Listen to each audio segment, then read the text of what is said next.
Nous venons de lancer justement, nous venons de faire une conférence publique très riche avec un thème sur la relance économique, le leadership et la gouvernance en vue d'avoir un pays émergent et stable en 2030. Parce que 2030, c'est l'année qui a été déclarée par les Nations Unies d'aboutissement des nouveaux objectifs de développement durable.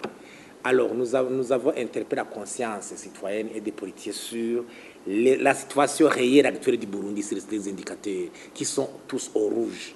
Et si on voit l'implication négative de la crise actuelle, la situation risquera de s'empirer, de se dégrader davantage. Et nous avons alors voulu montrer les perspectives d'avenir. Si on analyse les potentialités dont le Burundi dispose jusqu'à maintenant, qu'il faut impulser une dynamique de croissance pour créer une stabilité politique et le bien-être social.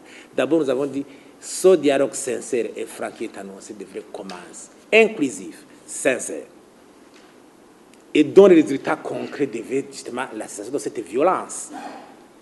Deuxièmement, c'est retourner à l'esprit d'Arusha, parce que Arusha reste le gage de stabilité à long terme. Les acquis d'Arusha, on doit les respecter parce que jusqu'à actuellement, la particularité du Burundi, c'est l'interprétation divergente de la Constitution. Il n'y a pas encore eu de modification. Tous les acquis dont il faut les sauvegarder pour la stabilité à long terme, la stabilité politique.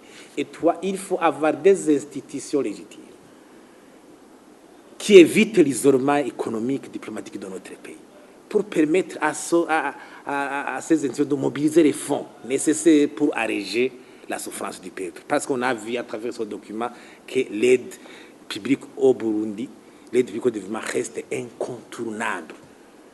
Et après alors, les politiciens devaient s'engager à observer les principes sacro-saints de la bonne gouvernance.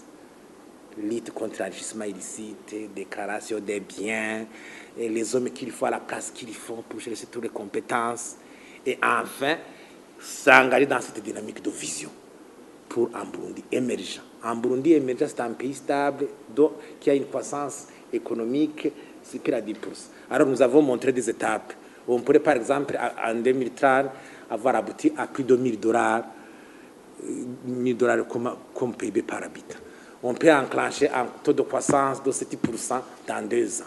Le faire arriver à 2 chiffres en 2020, jusqu'en 2025.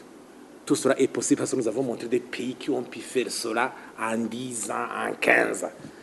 Quand les autres ont pu, c'est-à-dire que nous aussi, nous pouvons. Mais le reste fondamental, l'idée fondamentale, c'est d'avoir un leadership fort, transformationnel,